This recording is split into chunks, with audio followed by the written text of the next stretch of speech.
Do you ever get days when you think of suicide? Never in captivity, and one way or another, most of my life has been spent in captivity. Seriously, do you ever have days when you simply want it to end? All of it, at once? Look, suicide and I are nodding acquaintances. But I'm more your till the last dying breath kind of guy. But life can be so shit, sometimes, she said, looking at me again. It's all good, even the bad stuff. It's all blood, flowing through the heart, and wonderful minutes of wonderful things. I'm a writer. I have to believe in the power of love. Suicide isn't an option. Not for you. And not for you. If you're thinking about it, you can also put some thought into the fact that you don't have the right to take your own life. Nobody does. Why not? Ranve like the runway asked, her eyes wide, innocent of the cruel, broken question she just asked. Think of it this way, Ranve, does a deranged person have the right to kill a stranger? No. No, and when suicide is in your head, you're the deranged person, and you're also the stranger, in danger of the harm you might do to yourself. No matter how bad things get, you don't have the right to kill the stranger that you might become, for a while, in your own life. The rest of your life would tell you, at that point, it's not an option. But you don't get the blues, ever? She asked. She was so earnest that I wanted to put my arm around her. Of course. Everybody does. But you're young, and your life is so rich. It's a hoard of minutes. We don't have the right to destroy them, or even waste them, as I'm doing. We only have the right to experience them. So, get that crap out of your head. Not an option, okay? And don't stress. It'll pass. Vincent's a good guy. He'll wait as long as it takes for you to make up your mind, and get your feelings right, whichever way they fall. Everything will pass. Get up and fight. You're right, I know, but sometimes the cloud takes a long time to clear the sun. You're a very nice, very serious girl, who went through the same burning door that I did. It knocked you around, like it did me. You're doing fine. You're doing great. Look at me. I was running around town getting kicked by the cops. You're so much healthier than when I saw you last time.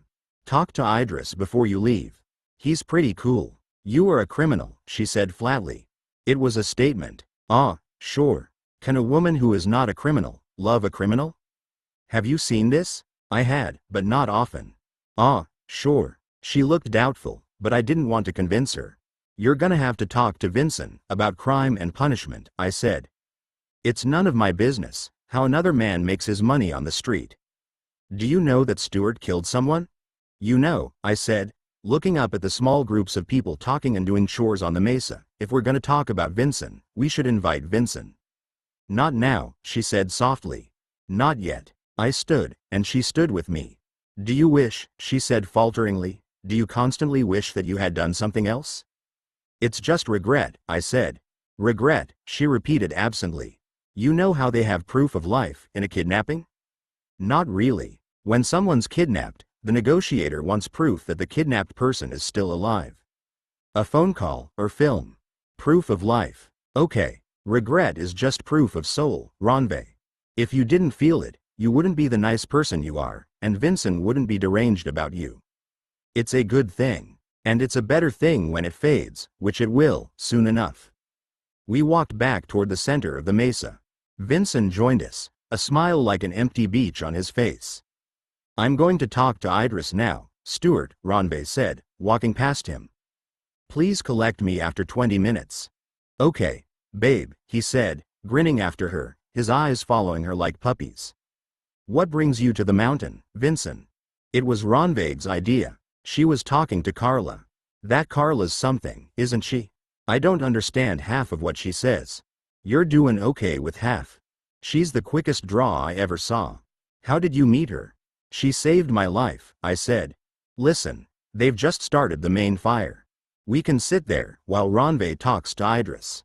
Sound like a plan? You bet. Most of the students on the mountain were involved in cooking or preparing devotional idols for prayers. I asked one of them to prepare the plate of sweets for Ranve's persevering ghost, and to leave it with Silvano.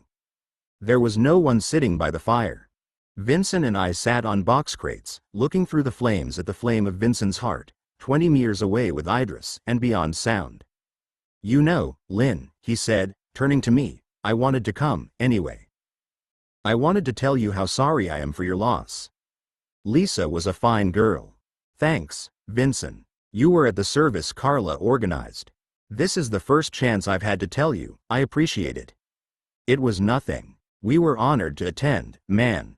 How's Ranve doing? Well, he said, scratching at his short beard, and stretching his mouth into a struggle with words. He sighed, and let his hands fall to his thighs.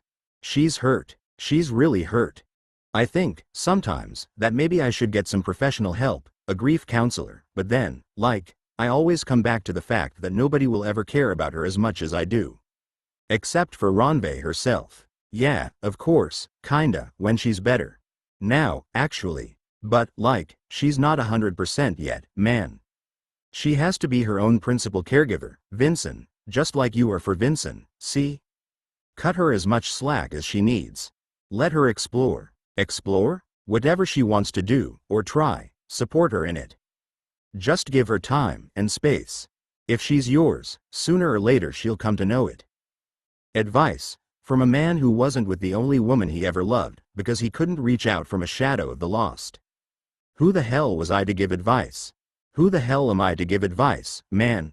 I said, do your best, Vincent. We mess up. We all mess up. We'll probably never stop messing up. But if we just keep doing our best, sooner or later it's gotta be good enough for somebody. Am I right? Amen to that, brother, he said, slapping hands with me.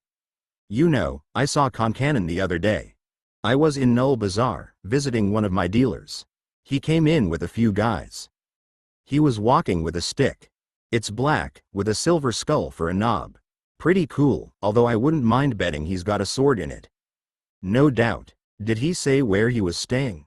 No, but I heard a rumor he's got a place way out, in Car. But it's only a rumor. There's a lot of rumors floating around about that guy. He asked about you. What did he say? Where's the Australian convict? What did you tell him? I said, is that a trick question? Lucky for me, he's got a sense of humor. I got out of there pronto, man. That guy was okay, when I met him, kinda, but now, a whole city isn't far enough away. Don't stress about Concannon. There's a line ahead of you there. Idris and Ranve stood up. We walked around the fire to join them. Silvano was a step behind, the rifle on his shoulder. You're sure you won't stay the night? Idris asked her, holding her hands in his. Thank you, sir, no. Stuart's maid has a bad cough, and I want to be sure she is okay. She has been so kind to me, and there is no one at home with her until we return. Very well, please give her our blessings. And come again, whenever you wish. She knelt to touch the earth before the teacher's feet. Vincent shook hands amiably. Thank you for your hospitality, sir, he said. You are most welcome, Idris said. Silvano drew two young men to his side. These two men are walking down now by the safer path, he said. They will guide you, one torch in front and one torch behind. They've got the plate of food for the sweet tooth spirit, I told her. It's wrapped in red cloth. They'll give it to you at the base, and tell your driver where to stop. You'll find the riverbank by torchlight. Thank you, she said dreamily. Thank you for everything. They said their farewells, and walked into the darkness beyond the fire. And I dreamed of them, that night, and a few times in the week that followed. And Didier visited my dreams, reminding me of the priorities. And Abdullah, the shadow rider, visited dreams that raced over rooftops. And Lisa, calling to me in echoes of sorrow and remorse, hers and mine. The world below the mountain was changing, of course, as everything does, but I couldn't connect it, except in those dreams. I wasn't just physically separated from the life I'd made my own, and the people who'd become my society of friends. The mountain was my heart's retreat from that world, and it faded in that cleaner, clearer air, only forcing its way back through visitors and dreams. They were hard dreams. They woke me, most nights and mornings, before the sun and songbirds could ease me from sleep. And the dream words that woke me that night were Ranve's, asking me about regret. I sat up, listening to night sounds in the forest. A figure dressed in a robe as white as the stones beneath his feet walked across the courtyard of the mesa. It was Idris, carrying his long staff. He stopped at the edge of the clearing, where a break in the tree line gave a view of the city's lights on the horizon.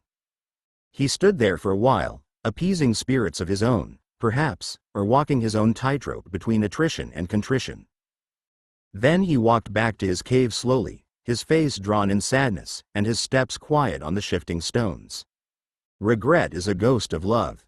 Regret is a nicer self that we send into the past from time to time, even though we know it's too late to change what we said, or did. We do it because it's human, a thing of our kind. We do it because we care, drawn by threads of shame that only fray and wither in the sea of regret.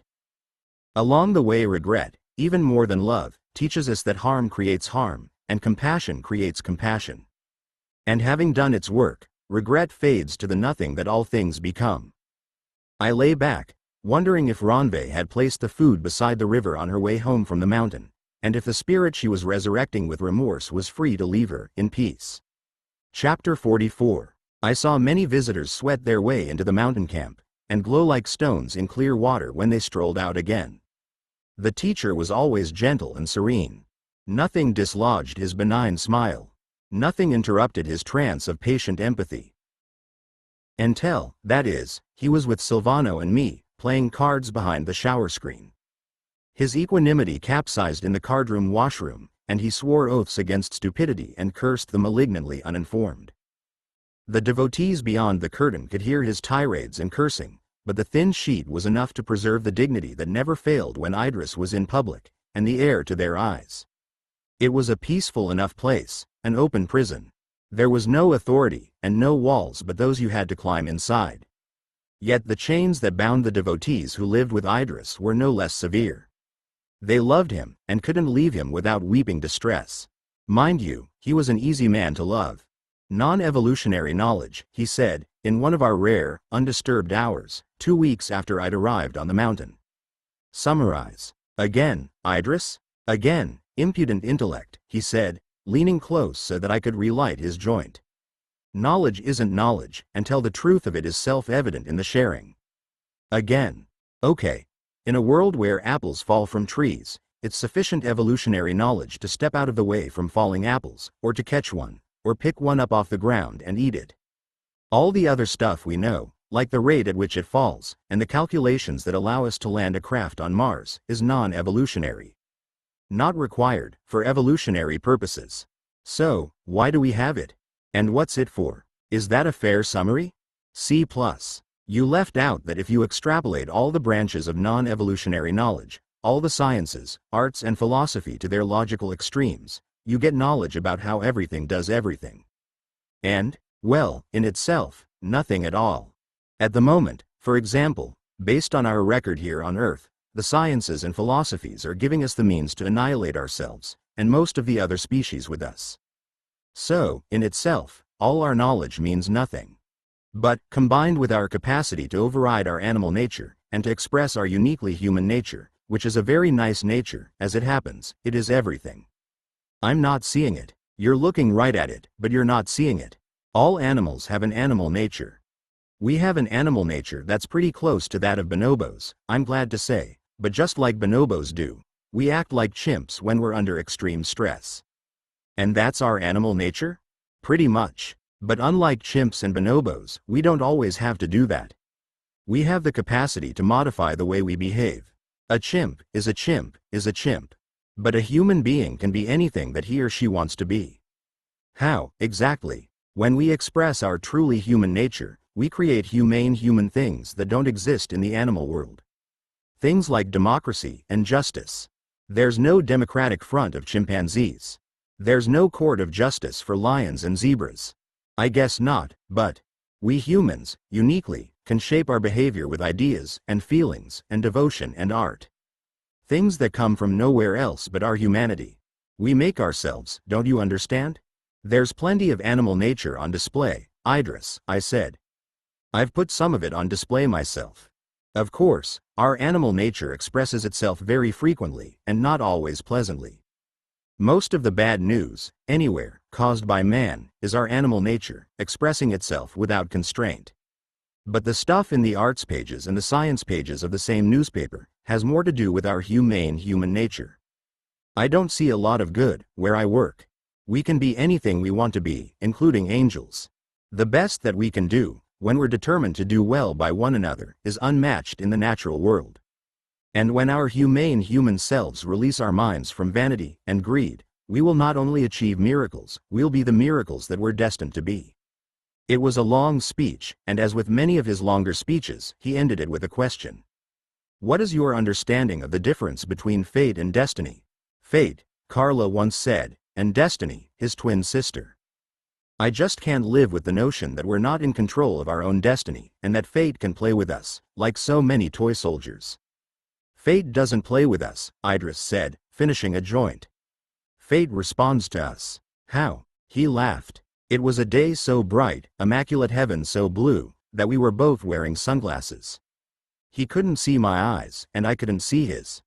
It helped, because very often, when I stared into his leaf-brown eyes long enough, I fell like a kid into a creek, and had to think fast to catch up, when a question shook me from the stream. The students and devotees talked and laughed in the shade, all the chores done for the day. The sky seemed to hover much higher than it usually did, as if there was more space and light. You want to know how fate works, because you want to fight with fate, isn't it? Idris asked. Your instinct is to fight, if you feel yourself under threat. You think that fate is fighting with you, and you want to gain an advantage in the struggle. Am I right? I'd like to win in a fair fight, but I get the feeling that fate cheats. And how does fate cheat? I think fate and time have a thing going on. They're partners in crime. Definitely, he laughed. Fate is another name for karma, which is another name for time, which is another name for love. All of them are names for a tendency field, which permeates the universe. In fact, it's not too much to say that it is the universe. A tendency field, Idris? A tendency field. What's it made of, this tendency field? Dark energy, probably, but it's not what it's made of that counts. It's what it is that matters, just as all the atoms that your body is made of are not what you are. Okay. A dark energy tendency field, I said, trying to follow. And what does it do? The tendency field is what drives the movement toward complexity, and it has done so since the singularity. In that sense, it is the universe. When conscious self-awareness occurs, emerging from sufficient complexity, a link is established between the tendency field and each individual consciousness that engages with it. What kind of a link? The tendency field is what responds to our instinct for the divine. We can't know the divine directly. We can't directly know the source of this universe, and its tendency field, and all the other infinite universes like this one, infinitely expanding like flowers and shriveling again to nothing, and blooming again, in a garden of eternal creation, somewhere in the mind of God. We can't know that. We don't even know all there is to know about our own universe, let alone the infinite multiverse, or the divine that created it. But we can know the tendency field very directly, anytime we want. How? Idris laughed again, and lit another joint. Isn't it your turn to talk? He mocked me gently at least once in every talk. To keep me on my game, perhaps, or to provoke me into a revelation. Every guru, even those who tell you there are no gurus, is an excellent psychologist, skilled in the provocation of truth. I do interrupt a lot, Idris, and I'm sorry, but only when I don't understand. Right now, I got it. Please, go ahead. Very well, he said, relaxing again with his feet tucked up beneath him in the canvas chair. Let's do this thing. At the Big Bang, some characteristics were imparted to the born universe. Space, for example, and time, and matter, and gravitation, all examples of characteristics imparted to the universe by the Big Bang. And the tendency field, which drives the tendency toward complexity, was another of the characteristics imparted at the Big Bang. I also want to say that the set of positive characteristics was imparted to every particle of matter, as well. You're with me so far? Space, time, matter, gravitation, classical physics, particle physics, tendency field, positive characteristics, all imparted in the birth bang. Yes, he chuckled. Concisely put. The tendency field operates on a very simple semi-Boolean program. If this, then that, which runs everything, everywhere. The basic algorithm, if this happens, then that happens, runs everything, including entropy. If it happens that a fully self-aware consciousness arises, then the connection to the tendency field happens. Doesn't entropy run counter to complexity? No, entropy runs counter to order. And anyway, infinite entropy only applies in a closed system. And with black holes in our universe, leading who knows where, this isn't a closed system. Sorry to go back. You mean, no matter what you do in life, good or bad, you can always connect to this tendency field? If you get in tune with the tendency field, through expanding and exploring the set of positive characteristics within yourself, the tendency field responds with constant energy and affirmations. If you work against the tendency field by being negative, unfair, unloving, and unconscious of the truth, you weaken your connection to the tendency field, and you experience existential dread, no matter how rich or famous or powerful you are. Existential calm, instead of dread? Is that what you're saying? If you remain connected to the tendency field, you have serenity. Life is connection, the world is connection, and both are always impoverished by disconnection. Just about everyone I know, outside of my close friends, has some kind of existential dread. Isn't it a part of the human condition? Nothing is a part of the human condition, but our common humanity. A few hundred of us we were, when we began. A few hundred, with no claws or savage teeth but those we cut from the predators that tried to prey upon us. We learned, through cooperation and love, to fear no creature, and no place on land or sea. We are magnificent, and we are malignant. But we can be anything we want ourselves to be, from killers of neighbors, to saviors of distant neighbors in our galaxy. We can shape our destiny. We have the tools. We can. A commotion among the students drew the holy man's attention. We turned to see that Naveen and Diva had arrived on the mountain. They were talking with the small crowd. "What a pretty girl," Idris said quietly. "Do you know her? Her name's Divya Devnani, but I suggest that you call her Diva." "Is her father Mukesh Devnani, the industrialist?" "The same. Then she must be in trouble. Introduce me, please." "Yes, sir." I made the introductions. When Idris took Diva by the hand and led her to the comfortable deck chair I'd vacated, I walked Naveen to sit with me on the log where Ranve sat with me, weeks before, talking crime and punishment. Naveen opened the discussion with crime and punishment. "Koncannon's moving his dope gig around," he said when we sat down.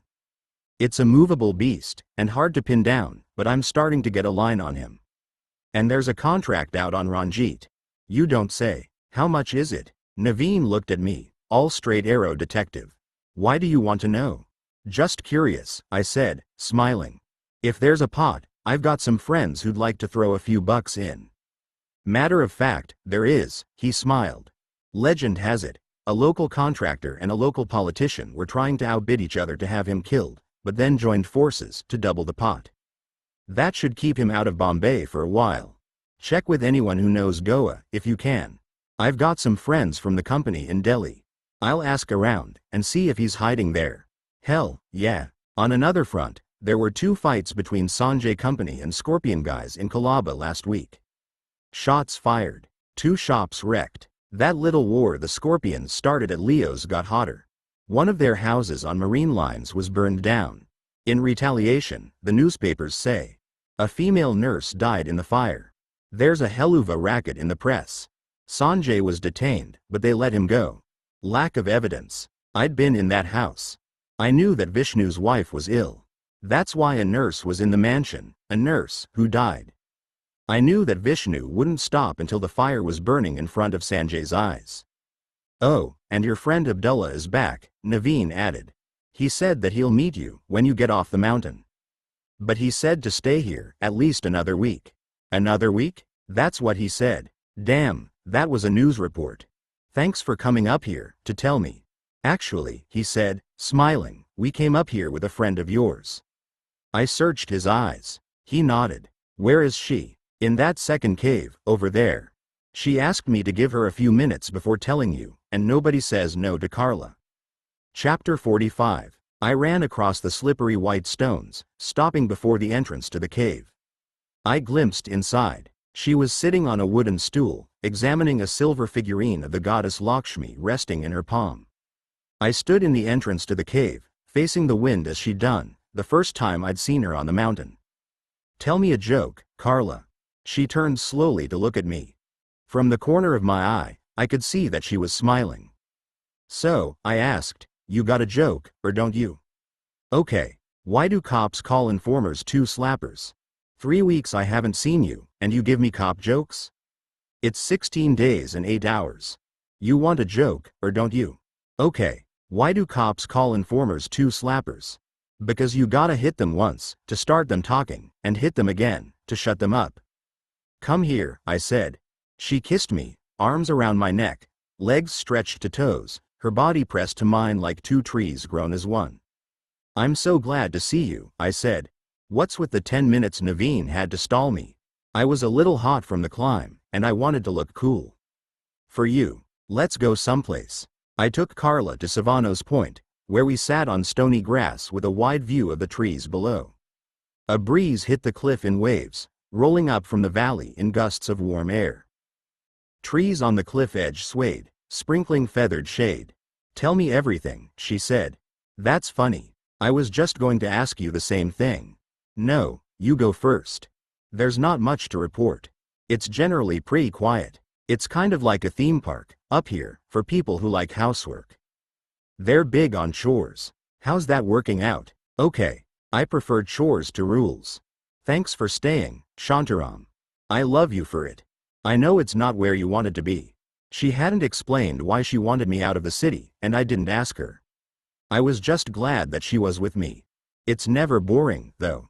A lot of people come up to see Idris, and only stay for an hour or two. What kind of people? She relaxed, leaning on her palms and smiling happily in the sunlight. There was a politician up here a couple of days ago. He had an okay corral of guns and bodyguards. He wanted advice. Idris told him to give up his bodyguards and armored cars, and walk among the people in a simple shirt, trousers and sandals. What did the politician say?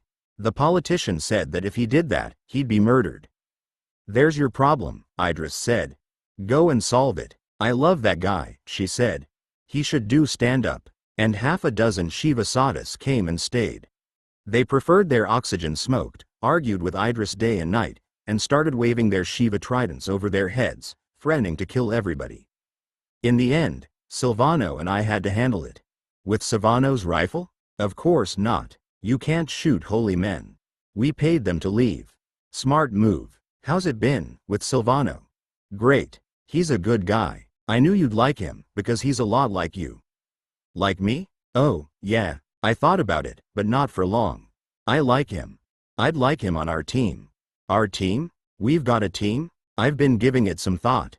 I've been thinking we could. Let's talk about that later, she said. How's it going with Idris? I wanted to talk about us, and what we were going to do together in the island city, or away from it. I wanted to talk about us, and I wanted to kiss her. I'd rather talk about us, I smiled. How's it going with Idris? She repeated. Idris is pretty cool, I gotta admit. Has he opened any doors for you? A big question, and a funny one at that. I spent most of my life closing doors, and doing everything I could to keep them closed.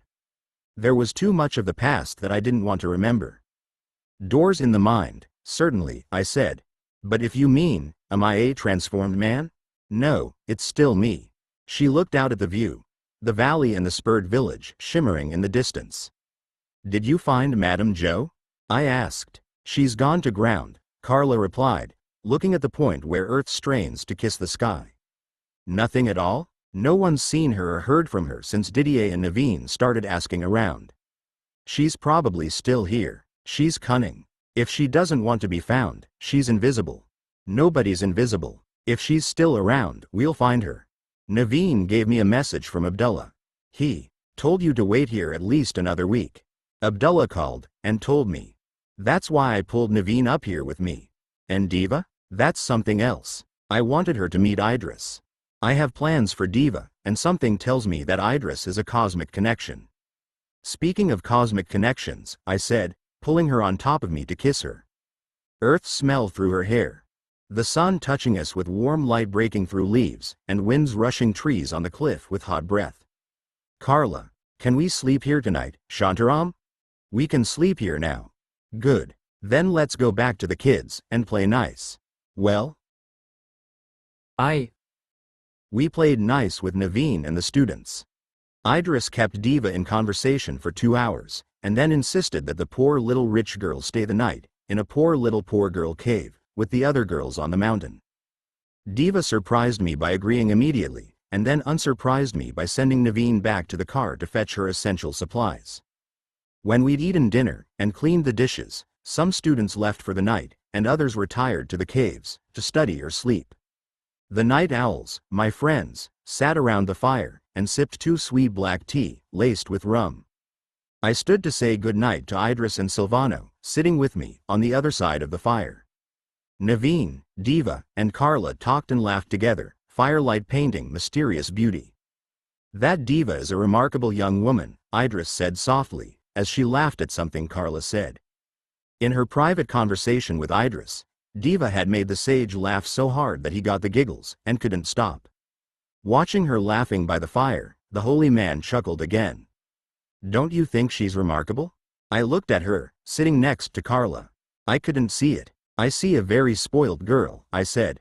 "Smart, pretty, and spoiled." "You might be right, now," Idris laughed. "But think of what she will become, and what she could achieve." He retired for the night, Silvano at his side. As I joined the others, Diva dragged Carla by the elbow, and they walked off together to sit in the canvas chairs that faced the eastern forest. I could just see their profiles, dipping past the edges of the chairs as they talked. I sat down with Naveen. "Good to see you smiling, man," he observed. Was I smiling? "You were smiling. Well, before Carla left you were." He prodded at the fire with a stick, throwing up brittle sparks. "What's on your mind, kid?" "It can wait till morning," he said, pestering the fire. "No time like the present." "What's up?" "I'm worried about her," he said, glancing up at the girls sitting in the canvas chairs, just out of hearing, except for their laughter. "Carla?" "No," he frowned. "Diva. What's the problem?" "Her father got mixed up with some very bad guys. I'm talking supremely bad guys. It's long money, and they've got short tempers." "Wait a minute. Mukesh Devnani is one of the richest guys in Bombay. He took in a lot of black investment money from somewhere. He wanted to move from building convention centers to building whole towns and cities, straight off the plan. The only people with the real money to make that dream come true were the short-tempered guys. And now they want their money back, with interest." "Right. It's a weird thing that Ranjit is mixed up in this." "Ranjit? How?" "He was running a campaign in his newspapers against one of the big new cities that Mukesh was set to build. The scare stories forced the government to change course and cancel Mukesh's permits. The whole thing started falling apart. It's gotten so bad that when the cops come to his mansion, we never know if it's to protect him or arrest him. He has to pay up, Naveen, even if it bankrupts him." "That's what I say. That's what I told him, respectfully. But there's some hitch. I don't know what it is. I don't get up to the mansion in Juhu very often now. I put this together in the few chances I got to rummage around in his office. I think Diva? I think she's a kidnap, waiting to happen. Her mother died 6 years ago. She's his only child, his only heir. It's a way for his enemies to hurt him. It's just logic, in a twisted way. I'm worried, man." "You really think it's that bad?" "I do. I'm a little freaked out. This is over my head, and I really care about this girl, even if I think her father is a prick. Take her out of the city." "I've tried. She knows that something's up with her dad. She won't leave. You could hide her, for a while." "How? Where?" "She's famous, man. I spend more time dodging the press than I do dodging bad guys. And she loves it. I had to ban the phone. She was calling the paparazzi and telling them where she'd be. She knows them on a first-name basis. She buys them rounds of drinks. She's a godmother to one of their kids." I laughed, but then saw that he was still too serious for laughter. "She thinks discretion is anything that doesn't involve skywriting, which she's done, for her 18th birthday party. She told me, it'll be the same wherever she goes. You could hide her in the slum," I suggested. "If she's game for it." "I hid there myself once, for 18 months, and it's one of the safest places I've ever been in my life." "Would they take her in?" "The headman's a friend. And he loves a party. He's gonna love Diva. But it's not for everybody, and Diva certainly isn't everybody." "Are you serious about the slum? Unless you can think of a better place to hide a Bombay diva from the madding crowd?" "But no promises. I have to run it by my friend, first." He looked again at the girls.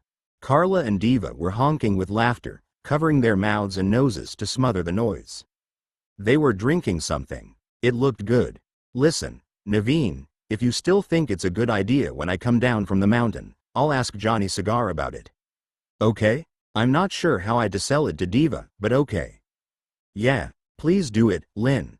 I want every choice I've got, if things go bad with her father's friends. You got it, Naveen.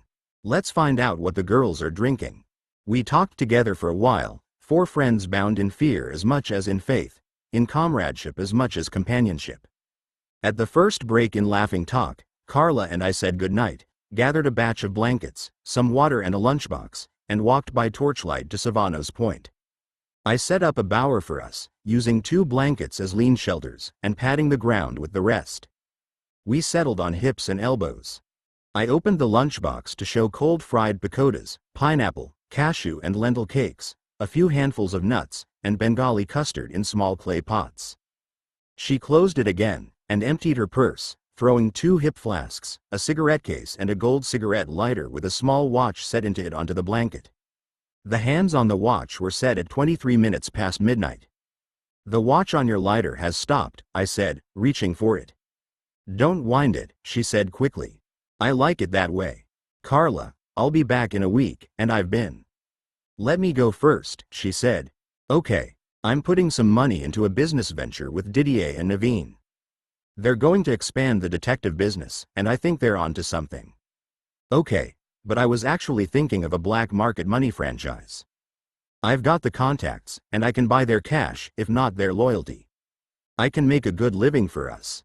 I've got money, and you should keep it. We don't know how long we'll be here in Bombay, she said, taking a sip from a flask and passing it to me. Let's enjoy this ride as much as we can, and as safely as we can. The detective business isn't on the top 10 list of safe occupations. I'm pretty sure it's not on the top 100.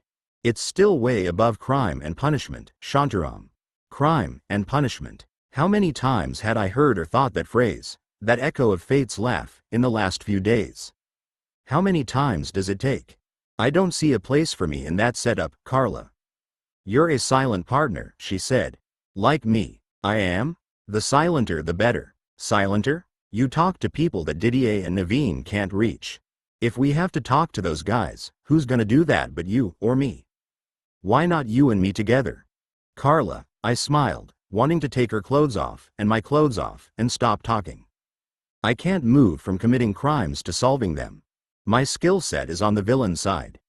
We're specializing, Carla said, taking another sip from the flask, in missing persons. Carla, I laughed. You and me, we are missing persons. She laughed again. Cases that the cops have given up on, she said. If the cops gave up, there's probably a good reason. She selected a joint from the brass case and lit it. Not necessarily. Sometimes they just want the case to go away, and a case that could get solved goes unsolved. And sometimes they're paid to look the other way.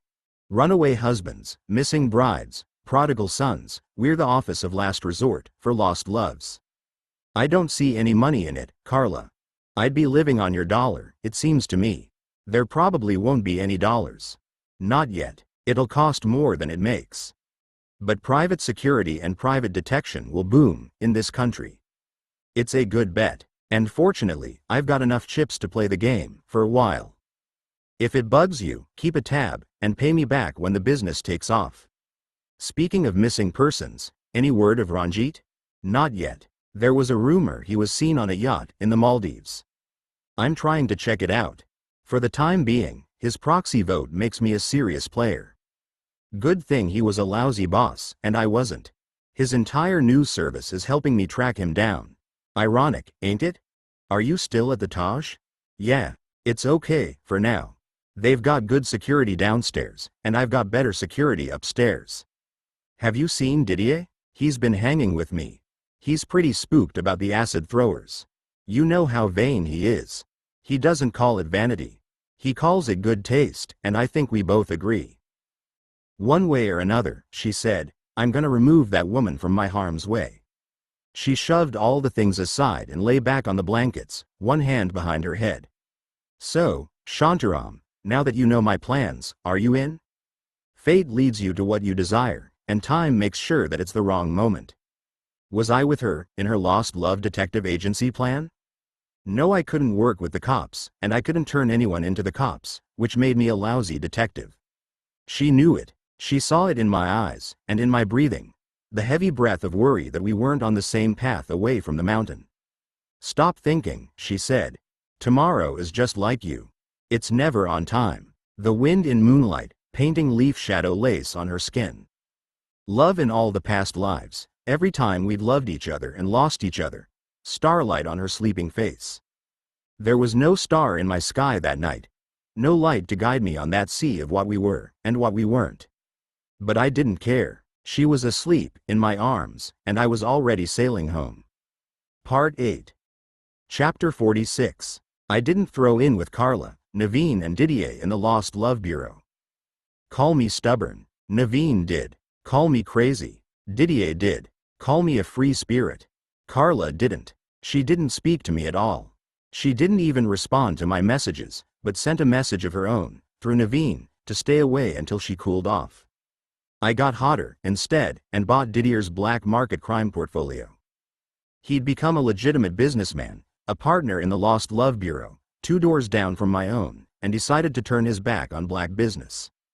I let his drug and callgirl rackets slide, and focused on his money-changing operations. It took me a while to sort out the details. I was buying white money that had become black money, making it white again through a black bank, and figuring small weekly margins on a high daily turnover. Make or break. It was like the stock market, without the lies and corruption.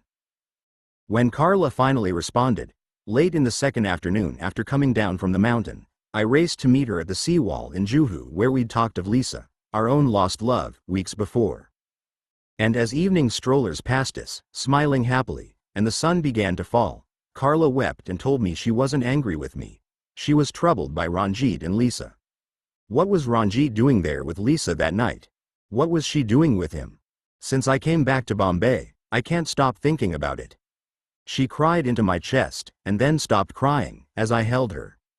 Why don't I understand it, Shantaram? Carla was 2 beats ahead of every mind she met.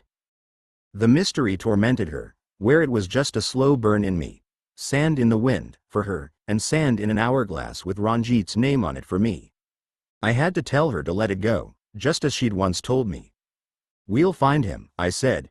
And when we do, we'll find out what happened. Until then we'll have to stop thinking about it, or we'll both go nuts. I mean, more nuts than we already are. She smiled. There's something not right, she said. Something I should know, but don't know. Something right there in front of me. But you're right, if I don't let it go, it'll drive me crazy. Vermilion sunset, the last grace of the sun, washed flaws and faults from every face and form on the promenade. An ocean of evening light showing only the beautiful things we are inside. Gentle breezes chased one another along the seawall, playing through skirts and shirts of walkers on the way. The first few car headlights began to pass. Pale shadows of palm leaves drifted across her face, tracing the exact curve of her neck to her lips every time a car passed. Carla, is it your pride that won't let you join Didier and Naveen and me? She asked, a harder eye turned toward me. No, pride is the only sin we can't see in ourselves, you know. I'm not proud. The hell you're not. But that's okay. I like pride in a man. I like it in a woman, too. But don't let it stop you now.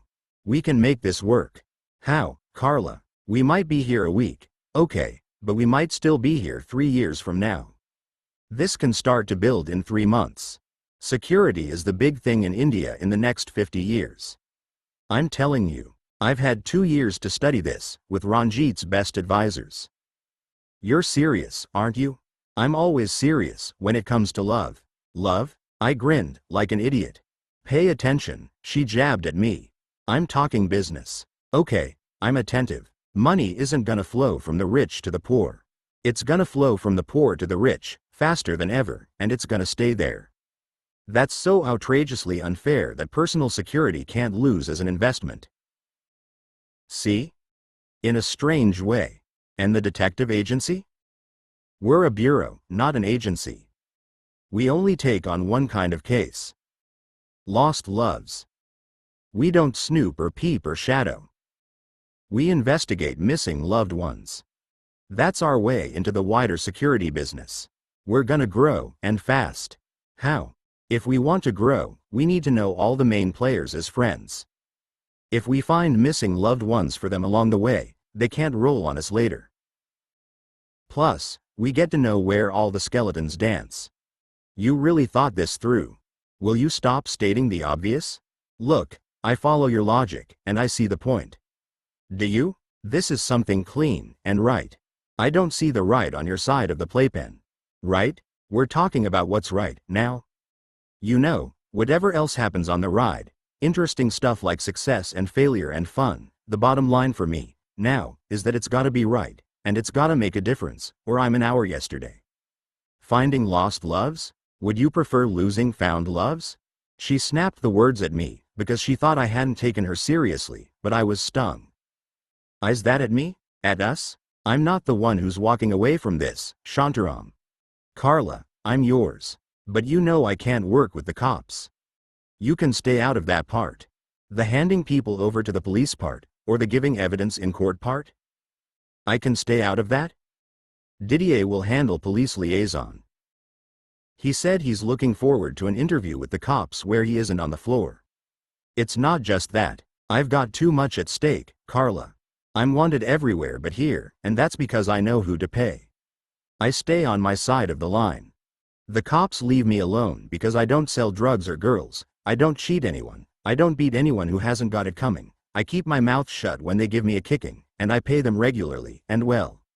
Paradise, Carla said, an eyebrow perched like a mockingbird on a branch. They tolerate me, but that could change, and then I'd have to run, and fast. You know that. I can't get into anything serious, and you shouldn't, either. I thought we understood that. I told you, I'm a silent partner, she said, the queens flashing at me for an instant. But I can always find my voice, if you're not in this with me.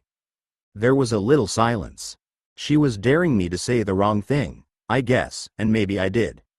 Have you heard anything new about Ranjit? She looked away. I thought I'd hurt her, and I tried to change the subject. How about this? I suggested. You check out of the Taj, and move into the rooms next to mine.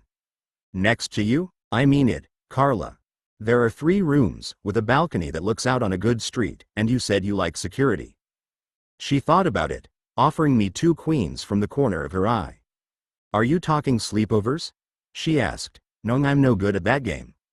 I'm gonna leave the sleepovers to another conversation. But I bought new locks for your doors, and installed them. My doors? Ah, yeah, if you take the rooms. You must have been pretty sure I was gonna say yes. Ah. How many locks did you put on? You mean, on the front door? How many doors are we talking about? All of them. Bathroom, bedroom, balcony, all of them. Okay, she smiled. Any other surprises? I put a first aid box with a surgical suture kit in the bathroom. You can sew up a sizable wound, if you have to. And they say romance is dead, she laughed. And I got some other stuff. Other stuff, huh? Yeah, the neighborhood has some great shops.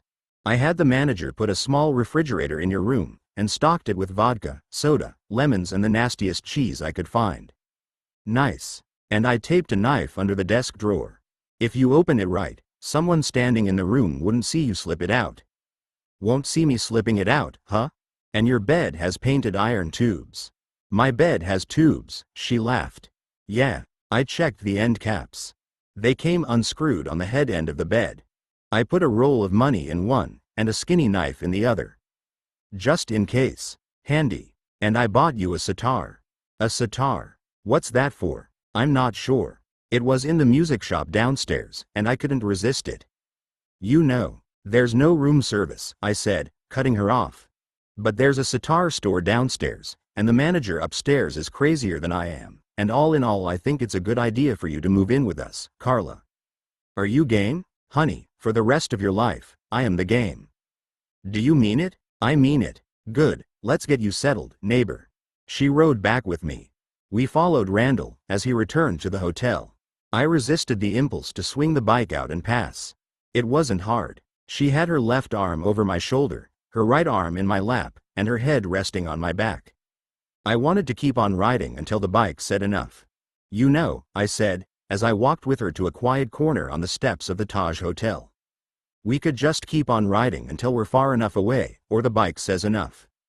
I have things that I have to do, Shantaram, she smiled. And anyway, lost love is the trump card, at least for now.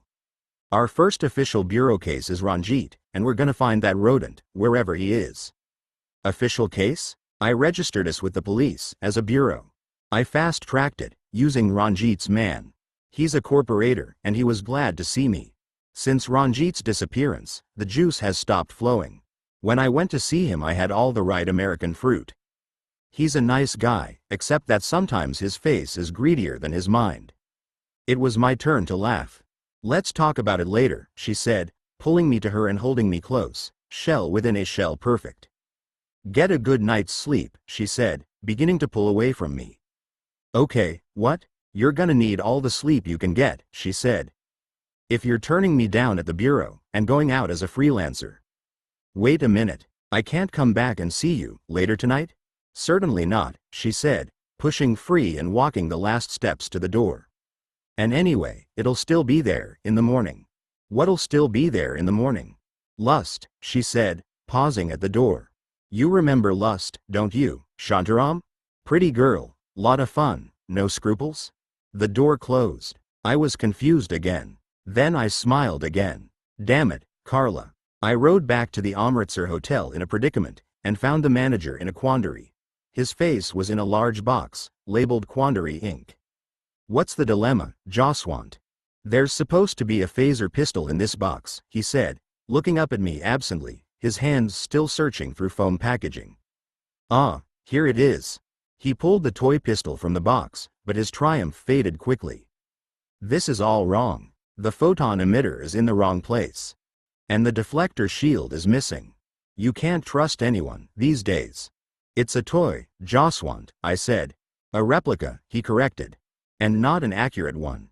It's a replica of a toy, Jaswant. You don't understand. I've got a Parsi friend who said he could make a real one for me, if I have a perfect replica of the original. He won't work with this crap. He's a Parsi. He stared at me, sorrow burning him, as sorrow always does, even when it shouldn't. Please, Jaswant, I said sincerely. Don't make a laser pistol. A phaser pistol, he corrected. And you could use one. People walk in and out of your rooms all day and night, like it's Buckingham Station. Only people with a key. Well, there are 2 key holders in there now.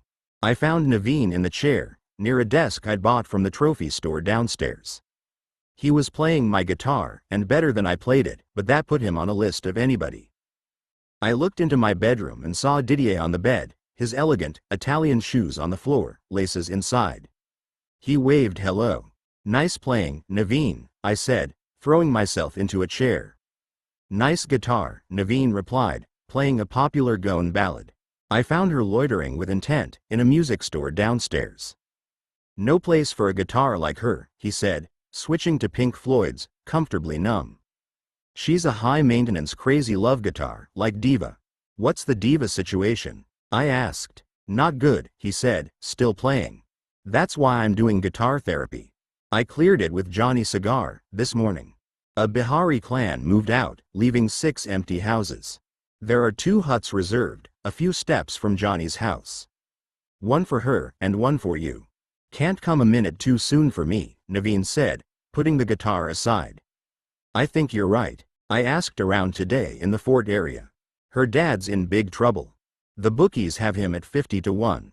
People are talking about him like he's already dead. And people are talking about Diva, and what she might know about her dad's bad deals, or where the money is. Indeed, Didier agreed, springing off the bed with surprising agility and tiptoeing to the small, chest-high refrigerator. He'd bought the refrigerator as a housewarming present, stocked it with beer, and put a bottle of brandy on my night table for himself.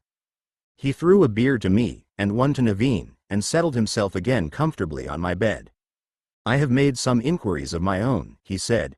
There are at least 2 dangerous and merciless groups after Diva's father, and both of them have deep ties to the police. You're right, Naveen said. One of them, in fact, is the police, Didier continued. Something about the police pension fund, I think. This business mogul has amassed a Mongol horde of enemies. He should evaporate from Bombay and relocate to an anonymous island. Certainly, he can afford to buy one. He's the most stubborn man I've ever met, Naveen growled. He wants to ride it out. He thinks his security is rock solid. And, okay, it's true enough that he's surrounded by guns, day and night, but what? But there are 2 separate security outfits working in that mansion, cops and private. Neither of them, far as I can tell, is willing to take a bullet for the richest and crookedest man in Bombay. Some of those guys live in slums, hoping that they can move their family into a one-room apartment the size of his toilet. If the cops are ordered away, I think the private army will run away. I've tried to warn him, but he won't listen. He did listen to you, Didier said. He left his daughter in your care. He called me son, yesterday, Naveen said. It was the weirdest thing. I hardly know him. He walked to the shuttered windows. When he opened a shutter, the neon lights of the Metro Theater blushed his face. He said, keep my daughter close to your heart, and safe with you, away from me, my son. That is a significant responsibility, Didier mused. And a significant job, I added. Diva's a handful. She should leave the city, man. I agree, Didier said. And soon. She won't go. And I know her. If I try to take her to the airport, she'll scream the place down. If you can't get her to leave Bombay, I said, and if the people who want to kill her father might kidnap her, then you'll have to hide her until it blows over. And the slum is the only place I can think of, where no one will look for the richest girl in town. But I hope you have a better idea. I don't. Neither do I, Didier said. Where is she now? I asked. At her weekly meeting. She gets together with some friends every week at the President. Oh, yes? Didier asked. It's called the Diva Girl Gossip Club, Naveen explained. Fascinating, Didier said. Once a week they swarm like piranhas, and rip to pieces any girl they know who isn't in their clique. Will you get me an invitation? Didier pleaded, joining us. I would love to go. She should be finished by 10, Naveen said. You guys want to go with me and pick her up? I will certainly come, Didier said, slipping on his shoes and tying them. I'm going to need both of you, Naveen said, if I'm going to convince Diva to dump her suite at the Mahesh and come live in a slum for a week. I might need the 2 of you to restrain her while I just explain the idea. You sure you want to do this now? I asked. No present like the time, the young detective smiled, but his eyes were serious. It's late enough to get her to the slum and settle her in before too many people know about it. What do you think? Didier is ready. To the Gossip Club, at once. Chapter 47. We found Diva in a shriek of divas, in the lobby of the President Hotel. The 3 of them stopped, staring at us with well-practiced aghast. Didier was in a rumpled, white linen jacket and faded blue corduroys. I was in boots, black jeans, t-shirt and sleeveless vest. Naveen was in gray fatigues and a thin, brown suede shirt. He carried a heavy backpack. The pretty girls made it clear that we didn't present a pretty picture. Is that him? One of the Diva girls asked, pointing an accusing false nail at Naveen. In the flesh, Diva sneered, making no introductions. Motorcycle maniac, the other Diva girl said, crossing me off the list. Debauched womanizer, the first said, crossing Didier off. Pardon me, mademoiselle, Didier said. But, I am a manager. Debauched manager, the girl said. And the horse, Diva said, crossing Naveen off, without Prince Charming. The Diva girls giggled. What's with the backpack? Diva demanded. Setting off for the Himalayas, I hope? I'm not a climber, Naveen said, staring at her. Ooh, the Diva girls said. The tomcat has claws. We have to go, Diva, Naveen said. How about you climb a tree, Diva said defiantly. And don't come down. The girls giggled. Naveen was angry because he was genuinely afraid. Given the threat to her, he thought they were foolishly exposed in the well-lit lobby. He expected a carload of thugs to burst in at any moment and kidnap her. And strong, confident young Naveen knew he'd be powerless to stop it. I knew him well enough to know that he was unaccustomed to the feeling and that he didn't like it. Didier stepped into the awkward silence, bowing elegantly to the girls. Allow me to introduce myself, dear ladies, he said, handing out business cards. My name is Didier Levy. I am a native of France, but a guest in your great city for some years. With my associate, the well-known detective Mr. Naveen Adair, We are the Lost Love Bureau, and we are at your service if there is a mystery to be solved. Wow, one of the girls said, reading the card he'd given her. No matter is too trivial, Didier pitched, and no piece of gossip too insignificant for the Lost Love Bureau. We've gotta go, Naveen repeated, gesturing toward the door. Diva cheeked goodbye to her friends, and went with us to the doors. We walked out past the entry portico to the beginning of the main street. Naveen stopped, and looked at me. I glanced around, and realized that Didier wasn't with us. I trotted back into the hotel to snatch him from the girls. See you next Tuesday, he called out, as I dragged him away. I assure you, I have gossip about well-known people that you will enjoy more than orgasm. The Diva girls shrieked. We rejoined Naveen and Diva. Business cards? I said. I thought it best to be prepared, Didier replied. Show me one. I'd like to see one of those, too, Naveen said. Me, too, Diva agreed. Hand him over, Frenchie. Reluctantly, he passed out the business cards, and we studied them by the light of a street lamp. Lost Love Bureau. Didier Levy, Master of Love. Naveen Adair, Master of the Lost. The back of the card showed a picture of what I assumed to be a listening ear, with the words, Loose lips make the world go round. Suite 7, the Amritsar Hotel, Metro, Bombay. Do you think it too, subdued? Didier asked earnestly. Master of the Lost? Naveen said. It's a bit Tolkien, man. And what's with the ear? I asked innocently, and should have kept my mouth shut. But, Lynn, you only object because you ripped a man's ear off a few months ago, Didier protested. Not all the way off, I protested back. And anyway, Didier, so now it's Suite 7, and not Room 7. Wait a minute, Diva said, planting a hand like a tiny garden fork on my chest. You ripped some guy's ear off? Naveen, I said, you can take over any time now. Diva, Naveen began. Nothing doing from either of you, Diva said. Not until I sit down. Where's the limo? We stared at her. You don't have a limo, Naveen said. Not anymore. I sent the car and driver back to be reassigned at the estate. She laughed, but we weren't laughing, so she grabbed Naveen's shirt, yanking it up and down in her fists until she tore it. You, fucking, did, what? Diva, will you please trust me on this, Naveen said, tucking strands of his shirt into his pants. Trust you? I did trust you, and you lost my fucking car. Do you know how far a girl can walk or run in these shoes? That's what limousines were designed for, idiot, the fucking shoes. Where's my four-wheeled shoebox, Naveen?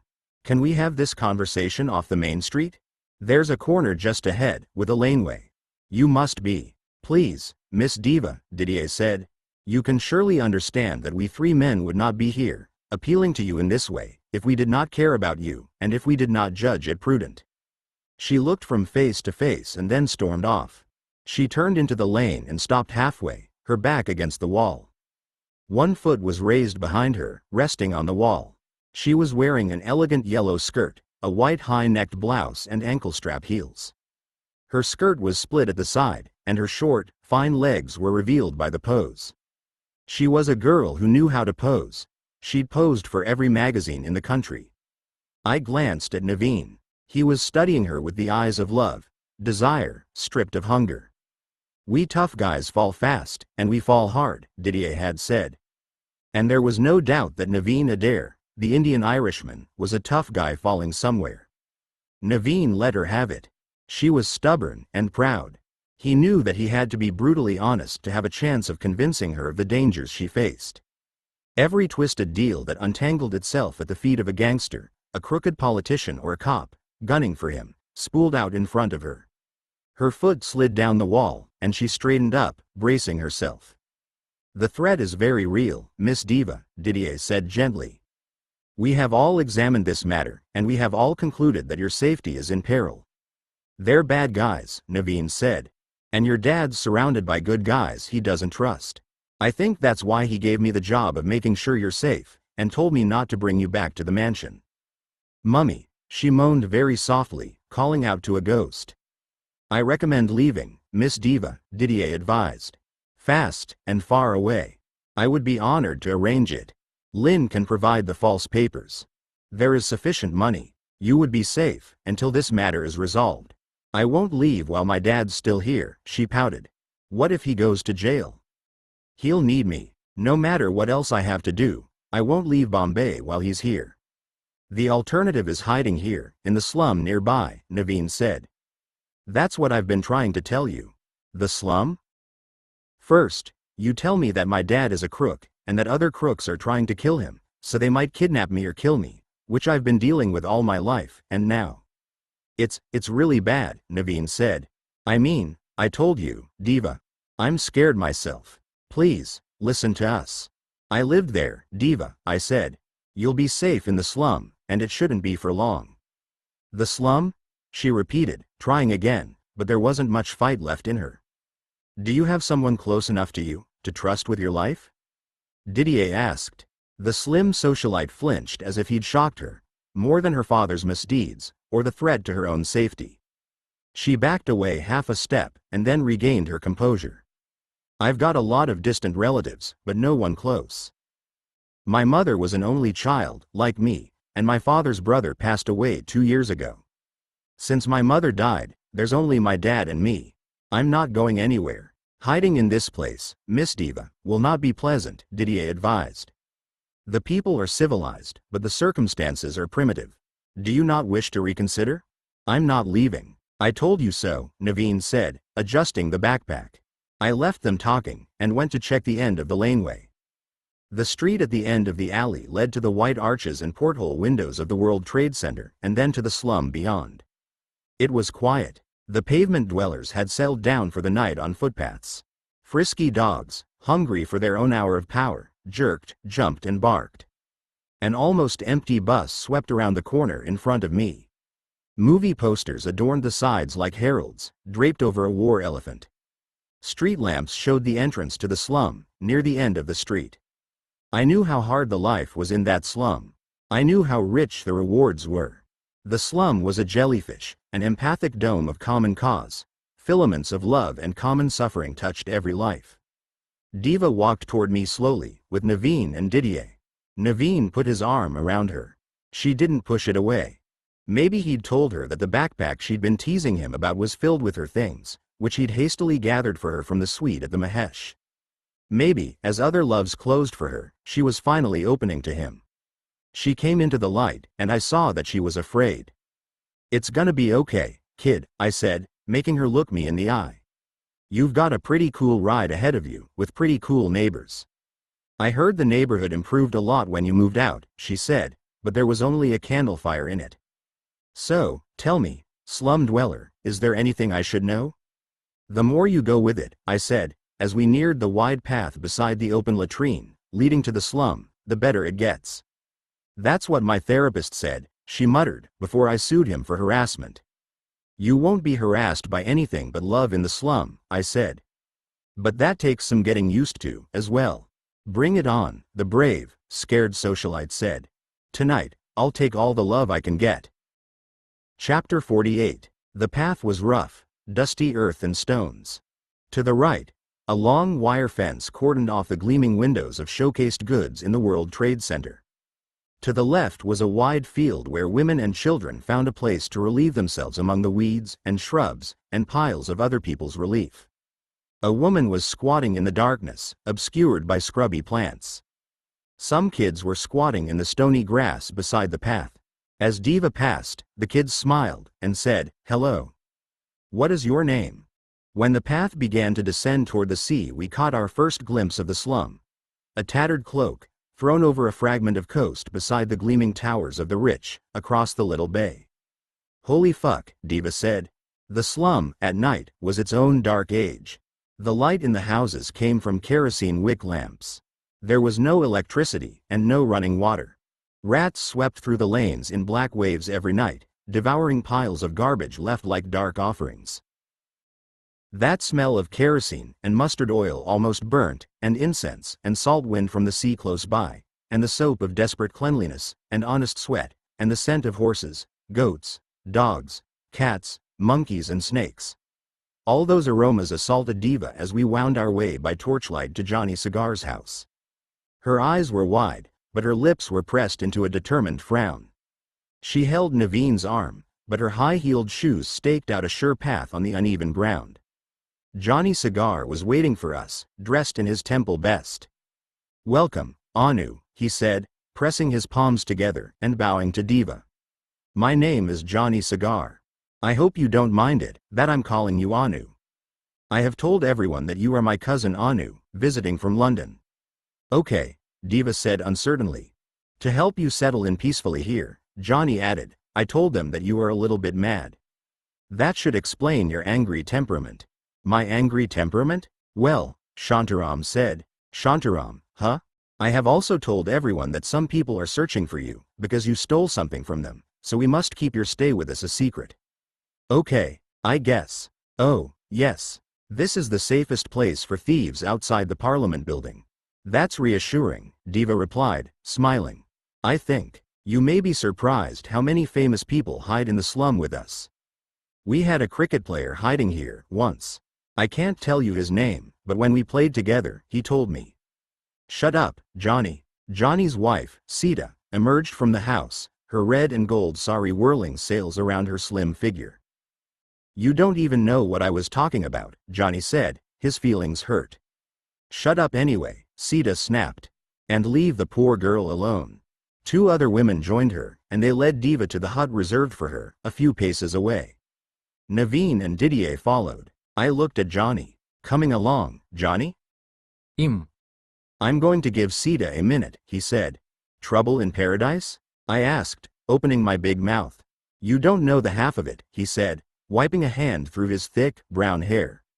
"Sita is driving me nuts. Listen, I'm gonna roll some joints.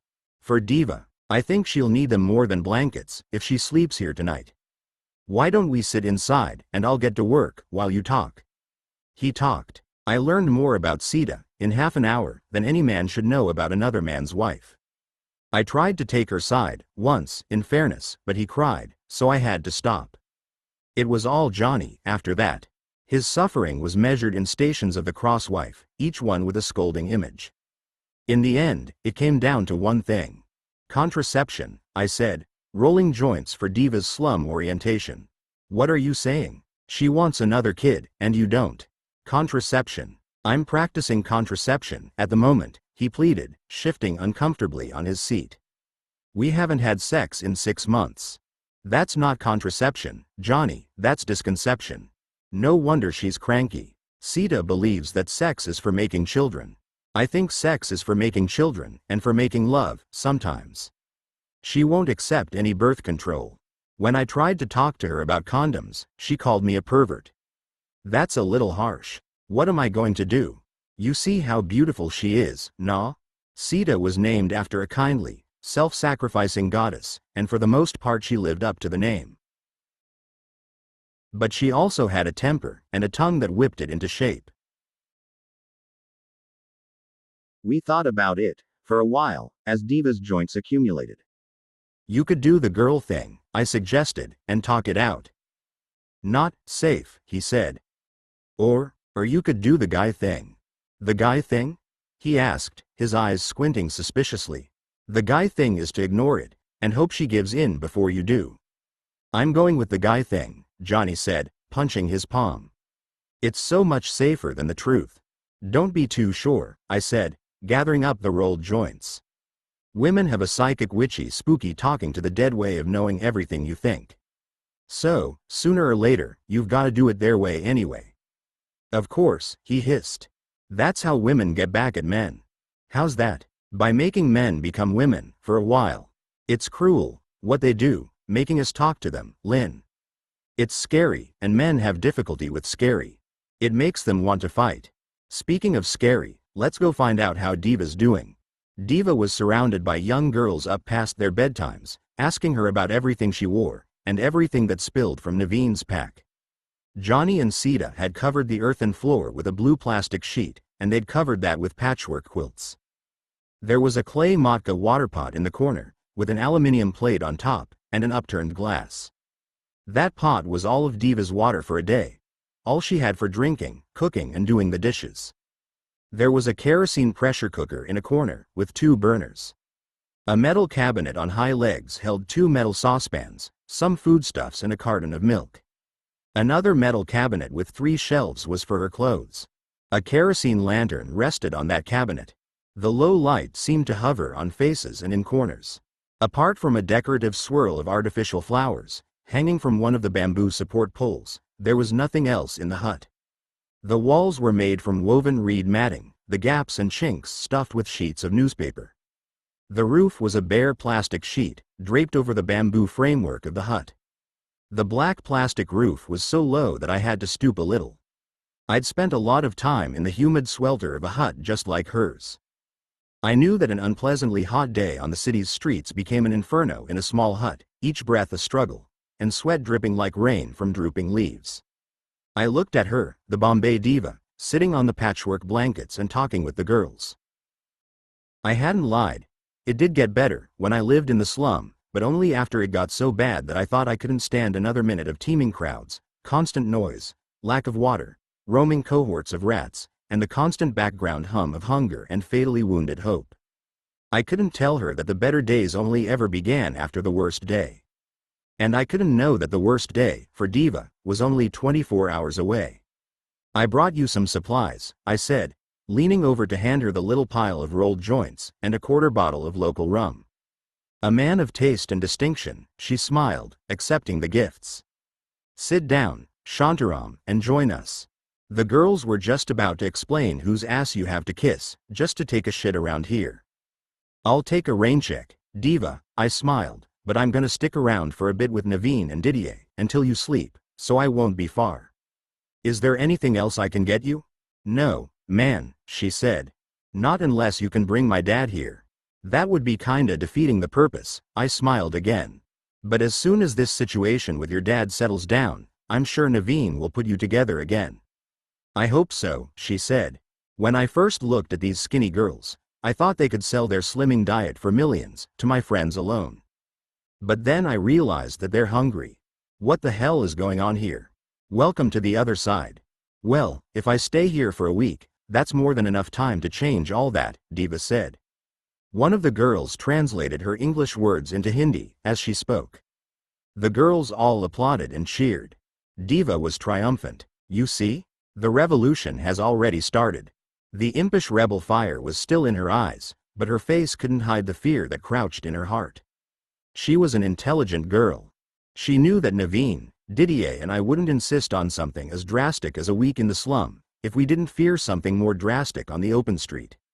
I was sure she missed the cosseting luxury of the family mansion, the only home she'd ever known. Naveen said it was always well stocked with friends, food, drink, entertainment and servants. And maybe, in part, she felt that her father had deserted her by banishing her to Naveen's care. I watched her smiling that stiff, unflinching smile and talking with the girls. She was afraid for her father, that much was clear, perhaps more than for herself. And she was alone, and in a different world, a foreign tourist in the city where she was born. I went to the hut next door, and settled down on a well-worn blue carpet beside Didier and Naveen. They were playing poker. Will you play a hand, Lynn? Didier asked. I don't think so, Didier. I'm kind of scattered tonight. Can't think straight enough to play in your class. Very well, Didier smiled good-naturedly. Then I shall continue the lesson. I am teaching Naveen how to cheat with honor. Honorable cheating? Cheating honorably, Didier corrected. How to spot a cheat, as well, Naveen added. Did you know there's exactly 104 ways to cheat? 2 for every card in the deck. It's fascinating stuff. Didier could teach a university course in this. Cheating at cards is simply magic, Didier said modestly. And magic is simply cheating at cards. I let them play, sitting beside them and sipping one of Didier's emergency flasks. It was a difficult night for me, too, although not the mind shock that it was for Diva. I felt the dome of the slum community beginning to close over me with sounds, smells and a swirl of defiant memories. I was back in the womb of mankind. I heard a cough nearby, a man crying out in sleep, a child waking, and a husband talking softly to his wife about their debts in Marathi. I could smell incense, burning in a dozen houses around us. My heartbeat was trying to find its synchrony with 25,000 others, fireflies, uneven until they learned to flash and fade in the same waves of light. But I couldn't connect. Something in my life or my heart had changed. The part of me that had settled so willingly in the lake of consciousness that was the slum, years before, was missing. When I escaped from prison, I searched for a home, wandering from country to city, hoping that I'd recognize it when I found it. When I met Carla, I found love instead. I didn't know then that the search for one always leads to the other. I said goodnight to Didier and Naveen, checked on Diva, already asleep in the arms of new Diva girls, and walked those lanes feeling sadder than I could understand. A small pariah dog joined me, skipping ahead and then running back to collide with my legs. When I left the slum and started my bike, she joined a pack of street dogs, howling provocatively. I headed to the Amritsar Hotel to do some writing. As I cruised along the empty causeway, I noticed Arshan, Farzad's father, the nominal head of the three families that were looking for treasure. Arshan wasn't treasure hunting. He was staring fixedly at the Kalaba police station, across the road from where he stood. I wheeled the bike around in a circle and pulled up beside him. "Hi, Arshan. How's it going?" "Oh, fine, he said absently. "It's kinda late," I observed. "And this is a rough neighborhood. There's a bank, a police station and a fashion brand store, all within 20 meters. He smiled softly, but his eyes never wavered from the police station. "I'm waiting for someone," he said vaguely. "Maybe he isn't coming. Can I offer you a lift home?" "I'm fine," he said again. "I'm fine, Lynn. You go on."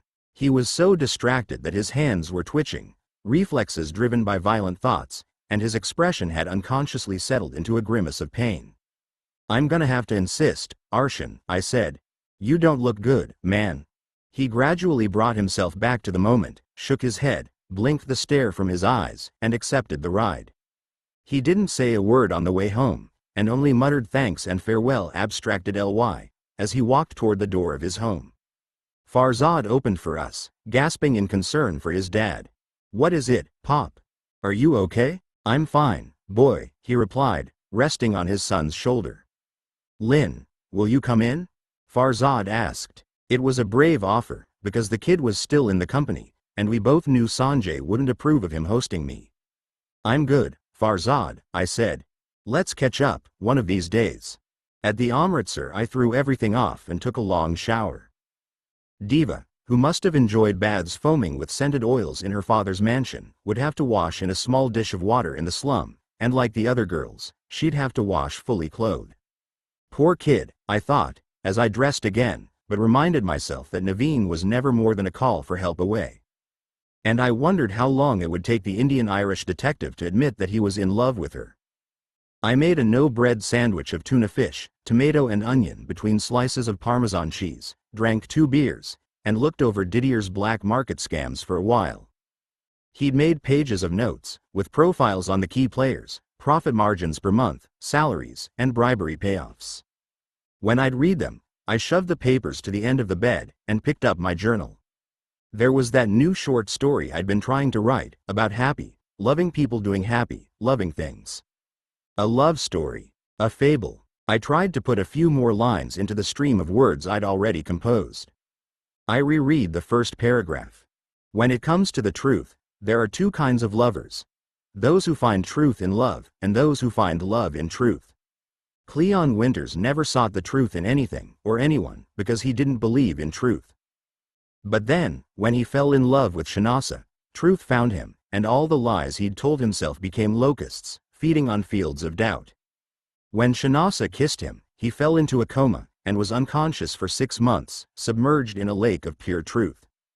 I persisted with the story for a while, but the characters began to change, following their own morphology, and became people I knew. Carla, Concannon, Diva. The faces blurred, my eyes drooped, and every return to a line was another wave of will. I began to float on the sea of them, real faces and imagined. The journal fell beside the bed. Loose pages from the notebook swirled free. The overhead fan scattered pages of my happy, loving story into Didier's crime synopses. His pages settled on mine and mine joined his, and the wind wrote crime as love, and love as crime, as I slept. Chapter 49. There will be constant affirmations, Idris had said, again and again. If they were there, I didn't see them, even in dreams. Idris talked of spiritual things, but the only thing that came to mind for me, in the word spiritual, was nature.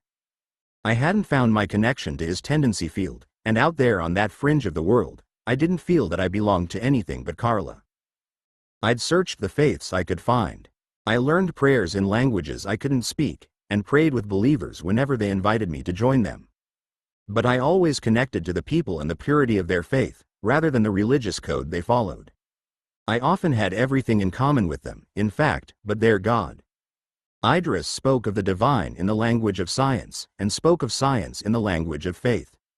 It made a strange kind of sense to me, where Qadrbai's lectures on cosmology only ever left me with good questions.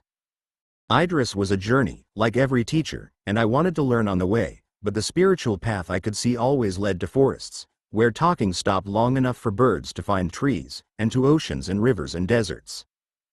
And each woken beautiful day, each lived and rin night, carried inside it a small, ineffaceable emptiness of questions.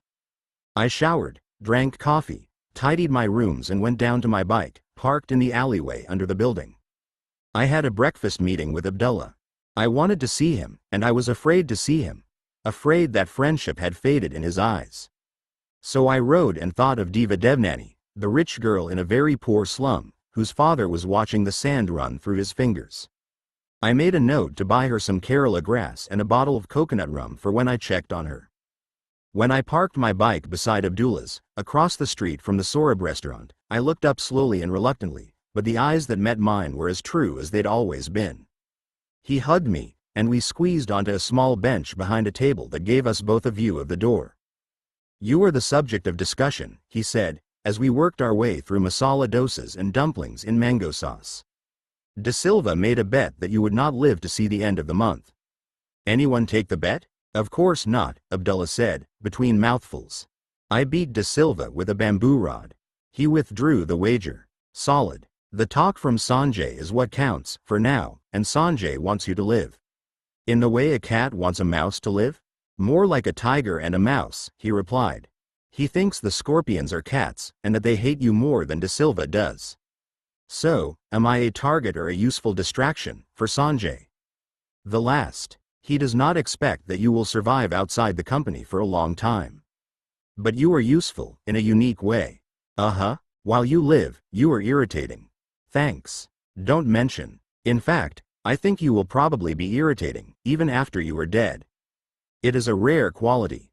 "Thanks again. Don't mention. Where do I stand with business?" "He does not think you will survive long enough to establish a business." "I got that. But if I do survive, say, until the day after tomorrow, when I'd like to get started, how do I stand?" Sanjay assured me that he would license you, like everyone else, but at a higher percentage. "And they say mafia dons have no heart. Can I do my own passports?" "He does not think you will survive long enough. But if I do?" "Sanjay has said that you are banned from the passport factory. Your young man there, Farzad, came to see Sanjay personally, asking that he be permitted to learn from you privately. Sanjay said that he did not think I'd survive long enough, right, but he didn't rule it out?" "No, he ordered Farzad not to contact you or speak to you." "And if I bought my own kit and started modifying books?" "He does not think." "Abdullah," I sighed, "I don't care if Sanjay thinks I won't last the winter. The only opinion I respect on that subject is my own. Just tell Sanjay, when you get a minute, that one of these days he might need a good passport from me himself. If he's cool with it, I'd like to start making books. I'm good at it, and it's an anarchist crime. See if you can get him to agree, okay?" Juror, brother. It was good to hear him call me brother, but I didn't know if he was accepting my defection from the company, or if his disaffection was driving him closer to my renegade side of the line. "You will be taking over all of Didier's enterprises?" he asked. "Not all of them. I'm letting the drugs go. The company can pick it up, if they want.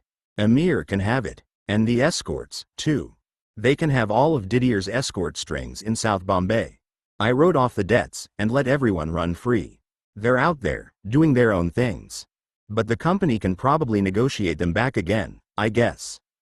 It will be done before nightfall," he intoned, his deep voice rumbling the syllables. "So, without the girls and the drugs, you will have what, exactly?" "All Didier's currency touts are with me. I've got enough to float about 15 of the black money traders from Flora Fountain to Colaba Market for a month. If it ticks over, I'll do okay. On the side, I'm specializing in watches and technology. Every street guy on the strip will bring stuff to me first, before any other buyer. I think I can make that work. Watches? He asked, frowning sternly. There's a lot of money in collector watches. But watches, Lin? He said, suddenly almost angry. You were a soldier, with Qadarbhai. I'm not a soldier, Abdullah. I'm a gangster, and so are you. You were one of his sons. How can you sit here and talk to me of watches? Okay, I said, trying to make it light. How about we ride our bikes to Nariman Point, and I'll sit there and talk of watches. He rose from the table, left the restaurant, and strode to his motorcycle. He didn't pay a bill in any restaurant in South Bombay. No gangster ever did. I paid, left a tip for the waiters, and caught up to him. A ride is necessary, he said. I followed him to Bombay University, where we parked the bikes, walked through the colonnades and leafy laneways, and entered the open playing fields called Azad Maidan, behind the campus and other buildings. There was a fence of iron spears between the vast expanse of the playing fields and the street outside, with only one other entry point, served by a long path across the lawns to the university. The sun's invisible lake of light reflected gold off every surface and feature. Abdullah and I walked the fence line, side by side, just away from the shaggy weeds that gathered at the base. It was almost exactly like the walks I'd made with other men every day, in prison, walking and talking in circles of years. How bad has it been? I asked him. I heard some stuff on the mountain. What's the deal with the fire, at the Scorpion House? He pursed his lips. He'd anticipated that I'd ask him about the fighting in Colaba, and the fire that killed a nurse in Vishnu's house. I knew why that nurse was in the house. I wondered if Abdullah or anyone in the company knew that civilians were in the house. I hadn't known, when I rang the bell, and I hadn't told Abdullah or anyone else about it. He let a deep breath escape through his nose, his lips pressed firmly in a rumpled frown. Lin, I am going to trust you, as if you were still in the family. It is not what I should do, but it is what I must do. Abdullah, I'm a broad strokes guy, you know that. I don't want intimate details about anything except intimacy, if I can help it. And don't go breaking your oath for me, although I love you for it, man. Just let me know the big picture details, so I know who's shooting at who. It was Farid, Abdullah said. I counseled against it. Fire is indiscriminate. I wanted to discriminate and kill them personally. All of them, once and for all. Sanjay decided to use fire. Farid said it, and the scorpions escaped, but a nurse, who was not supposed to be there, she died in the flames. Where's Farid now? He is still here, at Sanjay's side. He refuses to leave the city, when it would be far wiser if he did. There's a lot of that going around at the moment. What is going around? Nothing. Just a stray thought in the wind. The scorpions will hit back hard, Abdullah. I've met this guy, Vishnu. He's no lightweight. He's smart, and he's got a political agenda. That gives him allies in unlikely places. Don't underestimate his revenge. What does he want? He wants what you want, up to a point. He wants Sanjay dead, but he wants the whole company dead with him. And he's got a thing about Pakistan. Pakistan? Pakistan, I repeated. Neighbor country, kind people, nice language, great music, secret police. Pakistan. That is not a good thing, Abdullah frowned. Sanjay has made many friends in Pakistan. It was those friends who sent the Afghan guards to protect him. We were approaching a curve in the fence. A young couple sat on a blanket in the warm, plush grass. They had several books open in front of them. A message of crows was hopping around them, basking in the morning sun and searching for worms. Abdullah began to turn away to avoid the couple. Wait a minute, I said. I know those guys. Vincent and Ranveer looked up, smiling, as we approached. I introduced Abdullah and stooped to pick up one of the books. It was Joseph Campbell's The Hero with 1,000 Faces. How did you get into Campbell? We studied him at university, Ranveer said. I'm teaching a crash course to Stuart. It's over my head, Vincent grinned, waving a hand over the blonde waves of his hair. Carlos Castaneda, I said, reading the covers of other books. Robert Pirsig, Emmett Grogan, Eldridge Cleaver, and the Buddha. Nice bunch. You could throw Socrates and Howard Zinn onto that list. I didn't know you're a student here. I'm not, Ranvez said quickly. Technically, I'm the student, Vincent said. I enrolled here nearly 2 years ago, but I've bunked all my classes. Still have the library card, though. Well, happy reading, guys, I said, turning away. It worked, Ranvez said. That thing, with the plate of food. I turned back. It did? Yes, she said. Sweet Tooth was happy, I guess. He's gone. Thank you. What are you guys talking about?